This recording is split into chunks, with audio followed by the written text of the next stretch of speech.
Hey guys, welcome back to Andy's Dinosaur Reviews, and today we are back with another of these Earth Story figures. This is the second to last, as this time we've got ourselves the Deinotherium.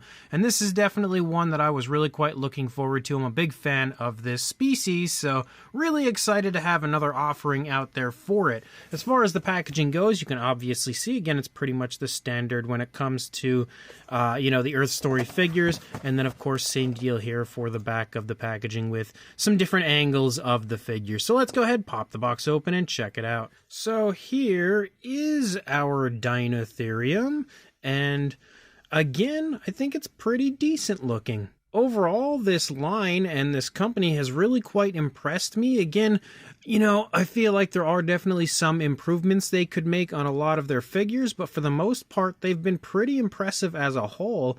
And this one, again, I would say pretty much follows the same sort of trend as the others, and actually maybe even a little bit nicer than some of the others. So if we get nice and close here to the head sculpt, you can see the head sculpt is pretty decently done. The only thing I can say is I feel like the detail here in the face is slightly generic, specifically like moving down here through the trunk. I feel like it is a little bit generic. It could be just a hair better. Overall, it's not bad. It's not terrible, but I just feel like maybe slightly more detailed, but even still, with what we have here, it looks pretty nice. Mostly just a lot of creasing. We have like a grayish tone of color for the primary body color, and then like a light tan wash that seems to have been applied, and it kind of creeps in and out of all of the areas of the skin, all of the creases of the skin, which again is exactly what I've been saying they needed to do, was either dry brush or add a wash to their figures, and it would definitely improve the realism, and I think you can see that here with this one.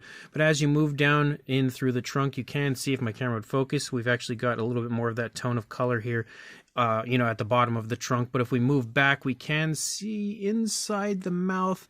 It's hard to see if there's any actual paintwork in there. I can't really see anything. We can obviously tell that the mouth is open just a little bit. We do have a little bit of like a black there underneath the eye, and then kind of like a reddish brown sort of tone for the eye itself, and then there's like a black and then a little yellow and then a black in there. But the eyes actually look pretty good.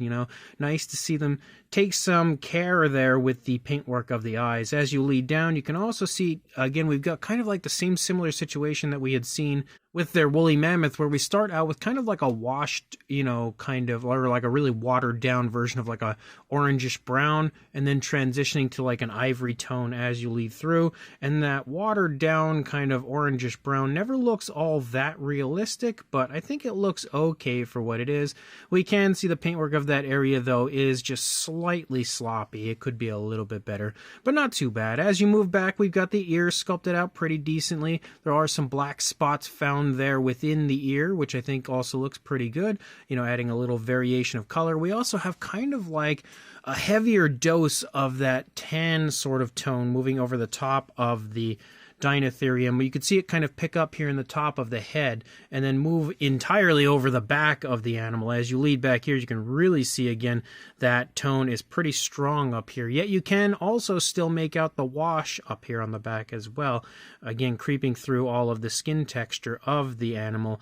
But as you move down, we've got lots of really nice kind of creases and stuff, pretty decent looking skin texture as you move down into the side of the neck. Moving back a little further, we can kind of make out the bone structure there, slightly kind of, highlighted within the skin of our Deinotherium. As you lead down, you can see this leg is really quite tensed, because currently the opposing leg there is picking up off of the ground, which means the leg over here, the left front leg, would definitely be supporting the majority of the weight, at least as far as the front half, of course, of our Deinotherium.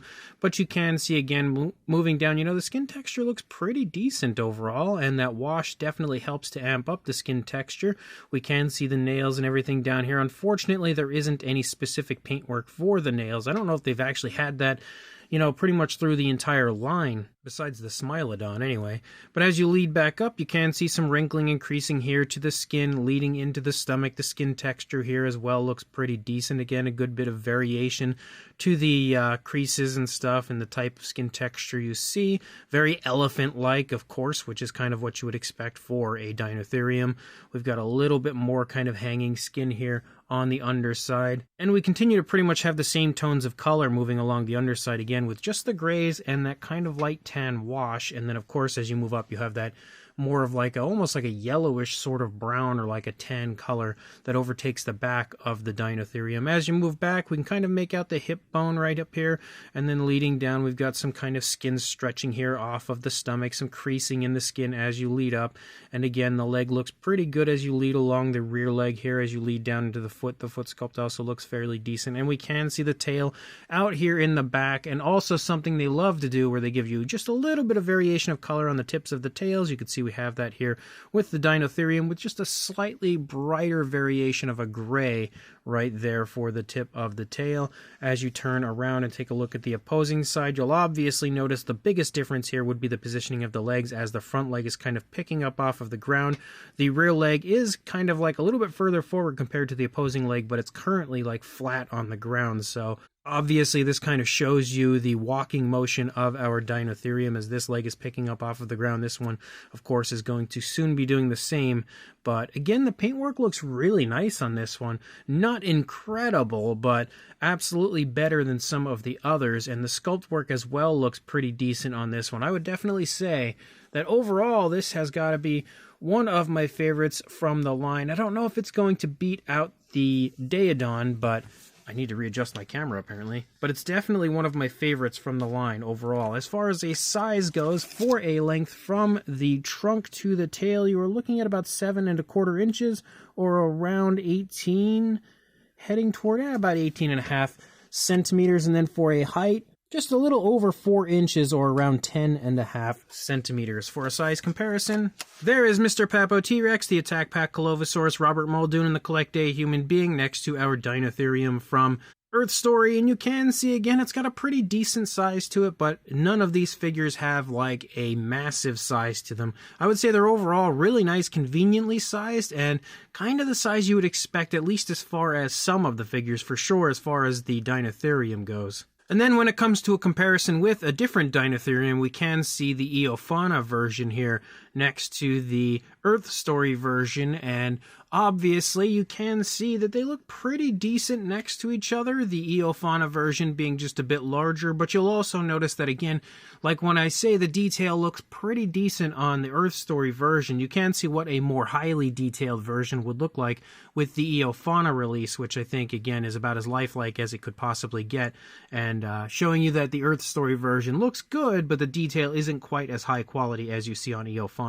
And then for just a few random Earth Story comparisons, we have the Paraceratherium here next to the Deinotherium, showing you that kind of similar in size, with obviously the Paraceratherium being a bit taller.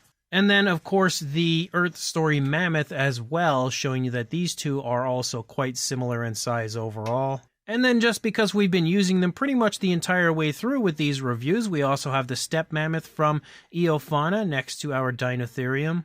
And then finally, the Meropus from Collect Day, again next to our Deinotherium, just for one final comparison, showing you that these figures as well are fairly similar in size. So this brand new Earth Story Deinotherium is a pretty cool figure. Again, I'm absolutely loving this line overall.